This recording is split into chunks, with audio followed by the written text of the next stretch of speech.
Ukraine conflict. Russia's Vladimir Putin says war unlikely. The Russian President, Vladimir Putin, has said war with neighboring Ukraine is unlikely in an interview for Russian television. Mr. Putin also stressed his support for the recent Minsk ceasefire deal as the best way to stabilize eastern Ukraine. Ukraine says Russian troops have been fighting in Ukraine. Mr. Putin repeated denials that this was the case.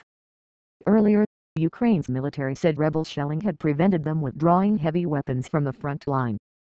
In his interview, his first extended comments since the ceasefire deal was agreed on February 12, Mr. Putin was asked if there was a real threat of war, given the situation in eastern Ukraine. "I think that such an apocalyptic scenario is unlikely and I hope this will never happen," he said.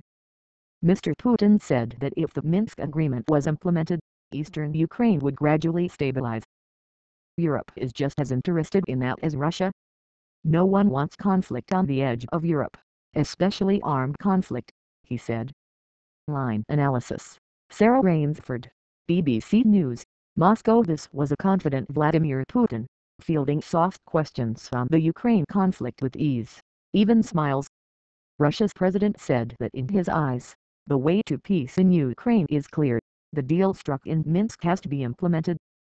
He underlined that the agreement had been backed by the UN Security Council, and that matters to Moscow.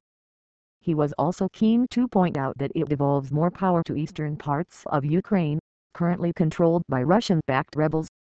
As for Russia invading Ukraine, President Putin once again shrugged off evidence that he's deployed troops to help the rebels.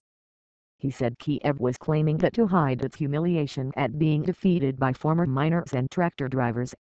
He was just as scathing on the issue of Crimea, which Russia annexed last year, advising Ukraine's president to concentrate on saving his country's collapsing economy, instead of going to take back that land.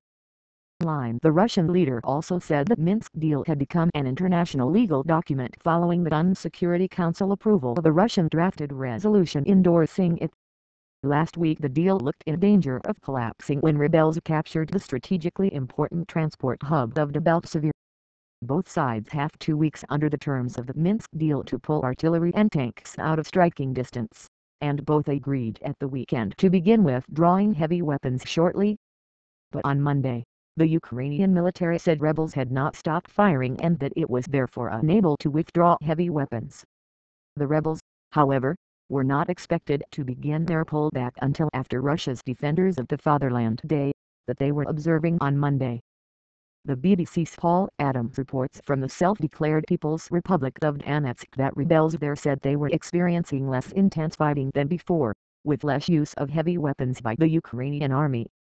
But he adds that soldiers and an appreciative crowd were in defiant mood as they listened to a little girl delivered a rousing speech to mark the holiday, calling down God's judgment on the government in Kiev. Fighting began in eastern Ukraine in April, a month after Russia annexed the Crimea Peninsula. Nearly 5,700 people have died and at least 1.25 million have fled their homes since the conflict began early last year.